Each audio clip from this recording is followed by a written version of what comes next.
Thank you everyone, this is part 5 already, so if you missed the previous ones, check them out.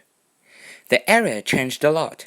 It was a filthy district with narrow streets and awkwardly built 4 to 6-story houses. There were next to no green areas and only one playground, a creaking merry-go-round, an old swing set and a rusty seesaw. Now the houses were taller, 13 floors or so, which was rather tall for Lostport. Their colors were not screaming. Some of the buildings were beige, some of them brown, with the rare exception of a yellow house. A school and a kindergarten, guarded playgrounds, parks and alleys within the quarter, surveillance cameras, and safety techniques. Everything about the Manganese Quarter made it the best place to live in Lostport. Francis himself got a flat there, but not the best one. He was now finally doing the mission he was prepared for, meeting people looking for apartments. However, the main attention was paid to the original Manganesians, the one who lived in the district before it became what it was now. The mayor insisted on them getting at least a 75% discount on the flats, and Francis completely agreed, turning the 75% into 90%. The point of the project was to make lives better, not incomes higher. And many veterans of manganese wanted to return. Francis, however, did not expect the customers he got to serve. On a sunny day in May, a man and a young woman came to buy a flat in Manganese. There was something about them that was very memorable for Francis, but he could not figure out what exactly until they introduced themselves. They were Adrian and Taisia Orteakos, Francis's friends back in the school days. His first real friends. And Taisia was not only his friend now. After the Callahans and the Orthiakoses both settled in the new houses, Taisia and Francis had some occasional and not so occasional meetings that led to dates, and after that, 6 months down the road, their marriage.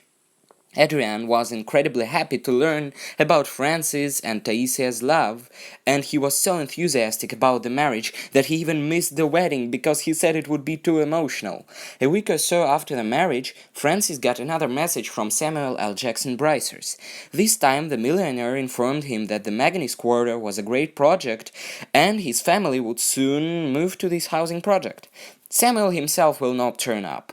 He stated he was too busy with things in New York City, and really soon Samuel's daughter Lilibeth got her own apartment in the Manganese, bringing another letter from Samuel L. Jackson. The project did really well, and now Samuel the millionaire was writing to Francis the millionaire. He congratulated Francis on the success he had and advised to keep up the good work, and offer even more luxury apartments to the Lostport realty market. And Callahan Development was doing pretty well until 2004. That year changed it all. Several lawsuits were filed against the rising company. Everything was now in danger. And Samuel L. Jackson was silent this time. Maybe he was too busy waiting for his granddaughter to be born. The Callahans, and that were Taisia and Francis, also finally had a child. When he was born, he was not paid much attention, and mostly ignored. The family had other things to worry about. They did not think much of the name, just came up with a simple Joe. No offense, the name is great. The first 5 years of life Joe spent in the Manganese, the house that his father built. And his father the builder at that time was gambling all the money away and getting drunk, not able to cope with the constant sessions in court, the consequences of his luxury projects. Joe had nothing to do but wander around the guarded parks of the quarter. The parents did not mind him doing that, the area was guarded anyway. This is how one day, when he was 3, he met a girl while walking. This was Ellen Bricers. They quickly became friends. They were born with a gap of a little bit more than a month, and neither Joe nor Ellen knew what story they had behind. They did not know how the power of Samuel L. Jackson Bricers brought power to Francis Callahan. It was 2008. Ellen and Joe were friends, playing around and meeting every day. Other inhabitants of the Manganese soon got to know this lovely couple and called them the best children in all of Lostport. Ellen and Joe were known next to everyone now. Nothing could break their friendship. At the same moment, Francis got more and more into drinking and gambling, and Callahan Development was getting closer and closer to the imminent collapse. It was 2009. Francis became bankrupt and had to sell Callahan Development and the Manganese Quarter just to pay off his debts. Joe's family had next to no money and they had to move out, simply unable to live on Lostport's rich side anymore. If you were rich in Lostport and failed, one beautiful district awaits you, the Fort side, which I already described. This is exactly where the Callahans were about to go, buying 3 little rooms on Cancelo Avenue, Lower Fort side. The 5-year-old Joe was not ready to go away. He did not want to leave Ellen. 5-year-olds do not genuinely fall in love, but Ellen and Joe had some very strong, family-like ties. Joe remembered for all of his life the day he left.